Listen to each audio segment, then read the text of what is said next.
is going on, guys? Jack here and welcome to episode 66 of The Road to Glory, here with FC United and Manchester. It's almost the end of December. Today we've got a derby game against Manchester City, but before that we have the results for the kind of last period of play to cover. And to be honest, it's been a fairly disappointing run of results since the Chelsea, I guess the disappointment of the Chelsea loss in the League Cup quarter-final. In our last 5 league games, we've lost 3, won 1, drawn 1. To be honest, our run of results was really hard. I was aiming for kind of 6 points from the 6 fixtures that we had, including the one that we have today.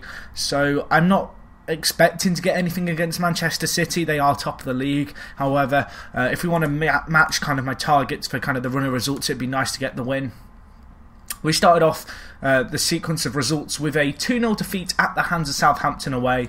Southampton on this save are a fairly stable Premier League team. As you can see, they've made good progress all across the years. Last year they finished 6th, so they really can't be underestimated as a side, and they did beat us 2-0 in the end.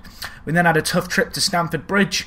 We kind of survived the battering for the first half. However, they came out in the second half and scored 2, and the game was pretty much dead and buried. We did not have a shot on target, which was tough to take, and during this game Barbosa got an injury which he's now fit from, but it was something that's kept him out for the last few weeks. On the back of this, we did have 2 back-to-back Merseyside derbies to play against rival teams. The first was against Liverpool, a really good 2-1 win at Anfield, really memorable. Interesting game all round. Moyano and Tarasovs with the goals for us. Moyano was complaining a bit about lack of first team football. Barbosa getting injured was kind of a blessing in disguise, as it's allowed this guy to have a run out in the first team. He's not played crazily, but he got a goal here when it mattered. And as for Adrian Flack, he got a goal on his it was his first ever senior goal. It might have even been on his senior debut. I think it was on his senior debut. Got his first ever goal and then got sent off. So, mixed bag for him as well for Liverpool. We then had a trip, a home tie against Everton. Slightly disappointing in this game. As you can see looking at the stats, we did completely dominate the ball. And we should have scored, but we didn't. And it's one of these results that might come to nip us in the bud and bite back at the end of the year, and might be something that we look back on as a 2 points lost.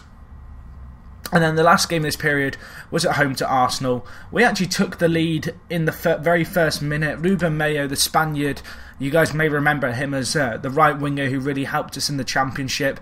Didn't get too much football last year, just he wasn't needed. But this year he's come into the side. He's got 2 goals in 5 games, and he's been a decent backup for us. So what those results do to the league is as follows. We are 10th. We're pretty clear away from the relegation zone, which is good to see. Obviously, I'm aiming for that kind of mid-table, top half finish. Looking at the points, 2 points separates 10th from 5th. So, I mean, everyone has it all to play for still. It's going to be close. Ideally, I'd like to push for a top 8 finish. I think that'd be a good mark, but it's going to be hard.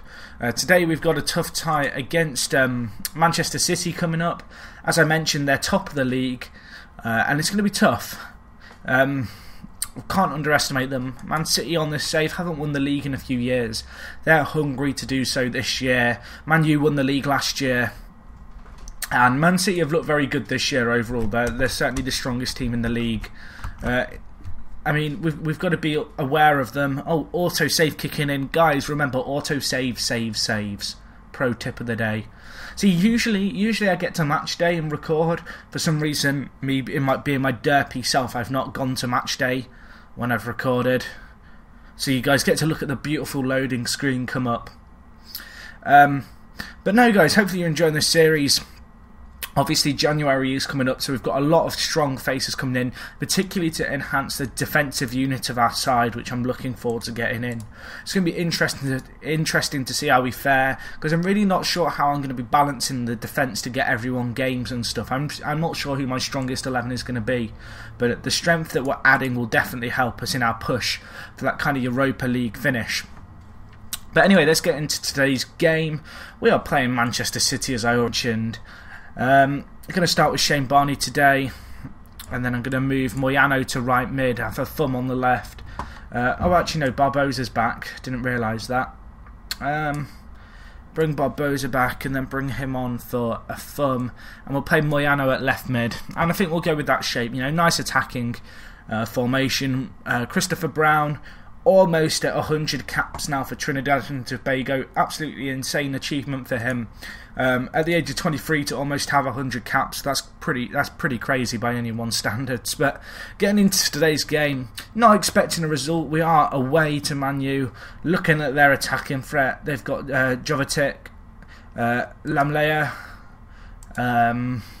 is that Muller? Yeah, they've got Muller, Thomas Muller, Vidal. Oh my gosh, they have such a good team. Man U and Man City on my save have just created absolute tanks of teams, I swear. And Vincent Kompany's still playing for them. He's 34, but look at them stats. I've not seen many players with better defending stats on the polygon than that. 19 marking, 20 tackling. He's almost the perfect centre-back. I think the only thing he's missing out on is his marking by 1. But that's absolutely mental. But let's get straight into today's game. Just looking for us to have a positive kind of game. Peltari needs 3 more goals for 25 career league goals. Shane Barney is going to make his 200th career appearance for the club. Barney's on a goal drought at the moment. We want him to get a goal, and Barbosa's set to make his 100th career league appearance, which is pretty decent considering he's 18. So I mean, to have that many appearances, that's pretty darn impressive, if I might say so myself. I'm just going to tell the lads that underdogs, there's no pressure. I'm going to go with calm. Pressure's off tonight. Midfield, passionate. I believe you've got what it takes. Shane Barney, I believe you've got what it takes. Let's get straight into this game. Playing on a frozen pitch today, judged by the pitch colour. Not going to be easy by any stretch of the imagination. As I've mentioned, Man City, top of the league. They're having a laugh. It's going to be a tough game, but I thought I'd live comment because you never know when there's going to be an upset, and it is a derby game after all. But I don't think we're going to get an upset as Jovetic scores for them after, well, 12 minutes. 12 minutes for them to score. Not ideal by any stretch of the imagination. Little bit of well-worked play by them. Glenn Stewart goes on a wander, and then there's just a gap. And a comfortable, easy finish. That's not the start I wanted. It's going to be tough for us against Man City. Cannot underestimate them by I don't know. I'm not expecting a win. If we can create a few opportunities, we can beat teams like this team on the break. But it's going to be very hard for us. And they've got another attack here. Thomas Muller, ball pulled back. Ball is cleared though. Counter attack could be on. Barney is there. Whenever Barney, even when he's on this goal drought at the moment, he could always grab a goal. And is that Adani getting told off? Don't give him a red. Okay, I thought he was about to send him off, and I wouldn't have been happy.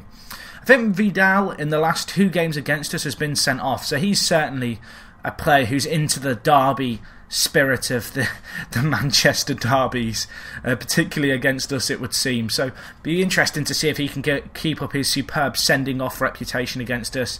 As Duarte grabs a goal. It's a good goal at the end of the day. Bit of a wonder strike. Left them with a bit of space, and well, the goal was gaping open for him to have a shot, and it's just placed it nicely into the bottom corner. But no, this season's going okay at the moment. As I mentioned, I'm looking to improve the squad in the best areas as I can. Obviously, I've got a lot of new faces coming in January. Going to be looking to pick up some players on Bosman's come the 1st of January. Obviously, 6 months left on the contract. See if there's any kind of superstars at big European clubs I might be able to snap up. Because you never know, really. They can make a big difference to your team. And also, it's a lot cheaper, obviously, than buying players during the summer transfer window. If you can get them sorted for January for the next season, it allows you to plan ahead a little. But looking at this game, we're not playing too badly, all things considering. We're actually creating some opportunities despite the lack of the ball that we've had. And we spread the ball around well. Barbosa with a bit of a bad touch, but I feel as if with our kind of 4-3-3 that we play, we really do stretch defences at times, obviously, with our 3 up front. It's hard to do so when we're not having a lot of the ball against teams like Man City, who are just a very good side. But particularly against kind of weaker opposition, the 3 up front with Barbosa and then Barney and then whoever's on the left, usually it's the Latvian lad whose name I can't remember. But, when we have those guys up front, it's very hard for teams to defend against us. Barney likes to float into the channels, and then we double up on defenders as the kind of inside forwards cut in, and we're really able to overload defences, and that's what I want to do. It's hard to do it, as I've mentioned, against games like this, but to see us still creating 7 chances despite not having any highlights is still not a bad thing, all things considering. Looking like we're under a lot of pressure here. 9 minutes left on the clock, you know. Just looking to see this out now. Try and keep our goal difference as best as we can. Obviously 2-0, very different to 4-0, to 3-0, if that makes sense in terms of... I don't know, when you look at it, 2-0 doesn't sound like that bad of a defeat, but if you hear 3-0, kind of sounds like a bit of a drubbing. So, looking for us to defend that. Good save by Pel Toller. Glenn Stewart will get the ball away. Good save there by the keeper. And danger averted for now at least. 1 minute of added time. I think that's going to be the game unless someone's going to grab a very late goal potentially there. Vincent Kompany being a naughty boy. But I assume that's going to be the game. I'm kind of disappointed in Vidal for not getting sent off again, because that's what he does. But full-time whistle goes 2-0. Not the worst result in the world. Just going to tell the lads, you know, they were unlucky. I feel as if we played pretty well and gave a good account of ourselves, all things considering. Man City, top of the league, 50 points from 19 games. You know, they've not dropped many points this season. In terms of our kind of league chase, still 5 within touching distance of kind of 5th place. It's just a case of us winning games in the second half of the year. So that marks the halfway mark in the season. I feel as if that's been a pretty good start to the season. Obviously going to be interesting to see, I guess, how we progress as this season goes on. Want to be targeting Europa Cup, ideally, just based off how well we've played so far. I feel as if that's a realistic target. The next commentary I do, I think I might have a bit of a break because I've done quite frequent episodes. So I think what I might do is come back for the Tottenham and Man U games at the start of February, because then I can cover all the January goings on, and there's not too many big games in between. So I think that's what I'm going to do, guys. As always, if you've enjoyed the video, give it a cheeky like. If you've got any comments regarding the series, leave them down below. And other than that, guys, it's me, Jack, and I'm out. I'll talk to you guys in a bit.